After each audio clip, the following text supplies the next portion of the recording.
In this video, you will learn how to work with images in HTML. You will learn how to add images to a web page, how to control the width and height of images, how to control the position of images, and also some other useful information that will be necessary to work with images as a web developer. I have downloaded some images that I will use to illustrate the examples in this lecture. The first thing I want to do is to copy the images to the HTML folder. So I'm going to grab this 4 images, copy, and then paste it in chapter 1 HTML folder. Take note that I'm pasting the images in the same folder where I have my HTML file. We will talk more about image location later in this lecture. Now that we have our images in the working directory, we can now open our text editor and begin to add images to our web page. Just like every other HTML element, to add image to our website, we're going to use the img tag, and then we're going to specify the source of the image. This basically is going to tell the browser where to look for the image. So in our case, we have already copied the image to the same folder where we have our HTML files. So I can easily select any of the images here.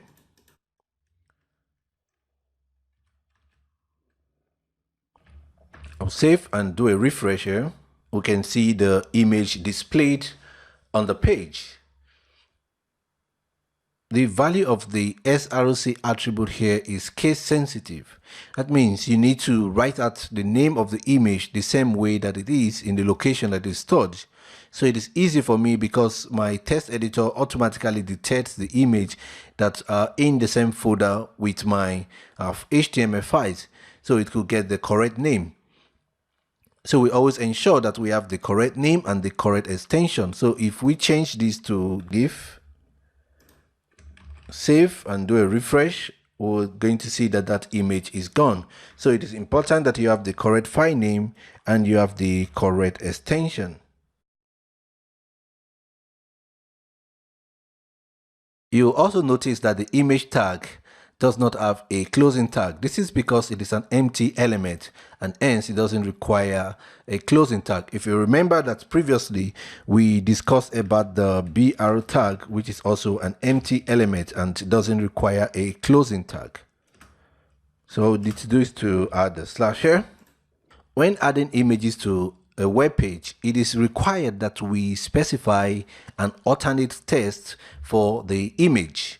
This is very important in the event that the image is not being displayed for some reason, like the example that I showed you just now. When I changed the extension of this image to GIF, the image did not display there. And also in the event that the user is using a screen reader, the alternate text will be displayed in the screen. So let's see how to add the alternate text. To do that, we're just going to say alt freeboot image. Now if I change the extension back to GIF, save and refresh, so instead of seeing just the broken image sound, we can see here that this is freeboot image. The alternate text will display when the browser is unable to find the image that we have specified. Next, let us talk about image width and height. It is recommended that we specify the width and height of an image. This is in order to prevent the image from flickering when the page loads. There are different ways that we can specify the width and height for an image. The simplest one would be to just call the width attribute and then specify what size we want.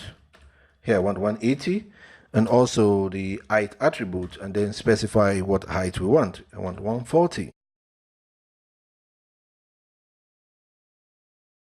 So save this and do a refresh.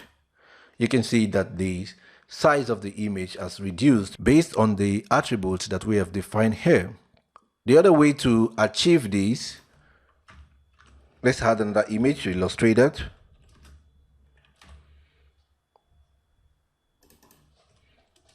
So first we specify the alternate text. Alternate text basically should describe what the image is all about. So now we can specify the width and height using the style attribute. So style will specify height, give this 170, Then we'll specify the width.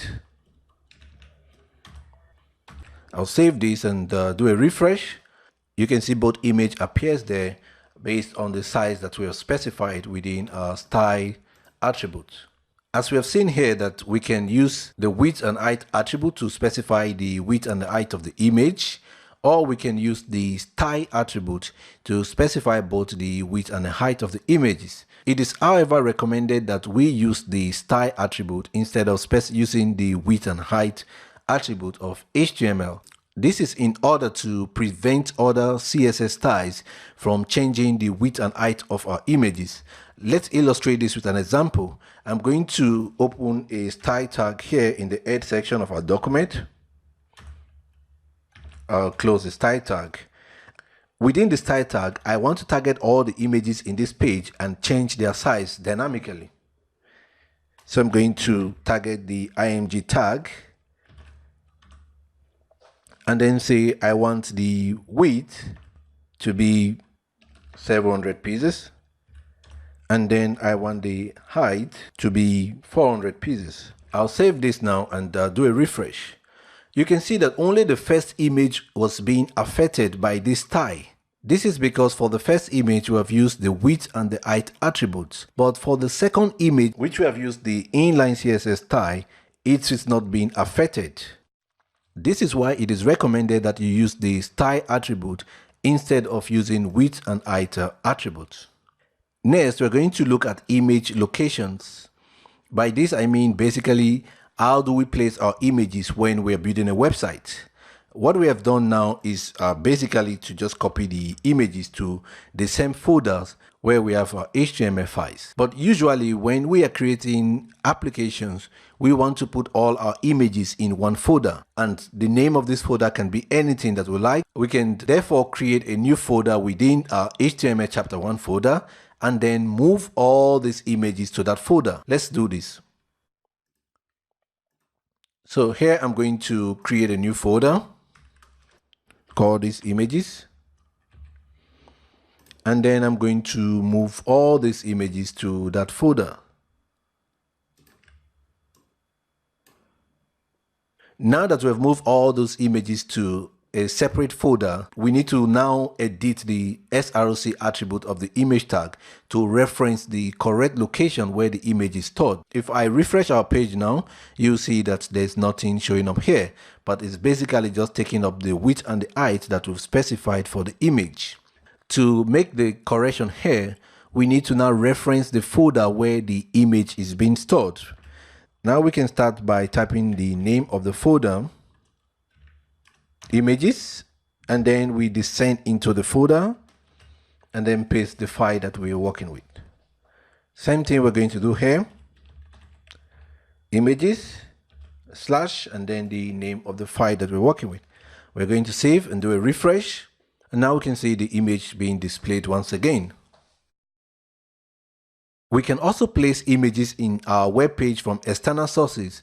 All we need to do is to specify the full path to the image in the source attribute of the img tag. Let's quickly see an example.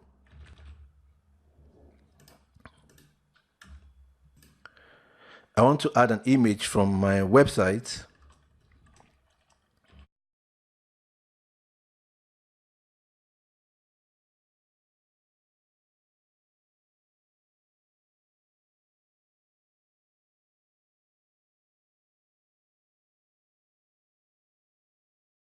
Let's take this one. All you need to do is right click and copy image address. Another way is to open image in new tab. It's going to give you the address at the very top here to the image. In my Src attribute, I'm going to paste the path to the image. Specify the alternate text and then specify the width and the height. 100. Height 90 pieces.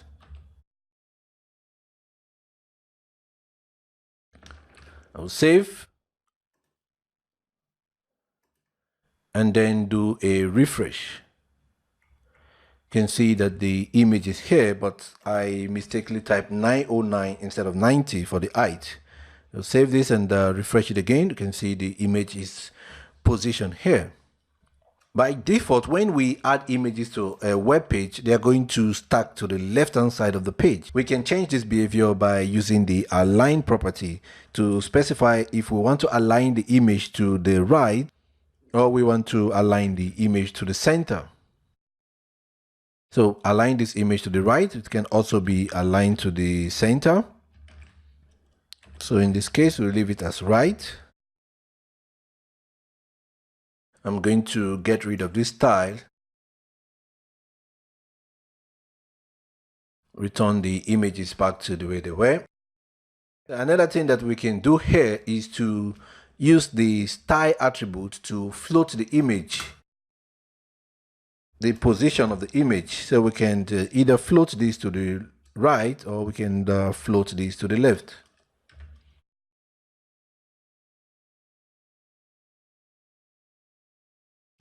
Save this and do a refresh. You see that the image has been moved to the right.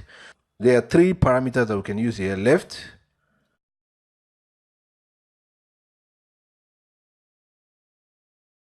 or none, which means nothing.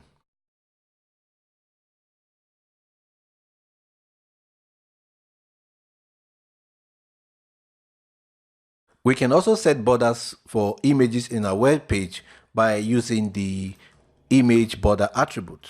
So here, if I want to add a border, I could come here and specify the thickness of the border. Save and do a refresh. You can see that the border has been added to this image. So we can increase the thickness of the border as we want. Save and do a refresh. And then we can also remove the border by specifying a thickness of 0.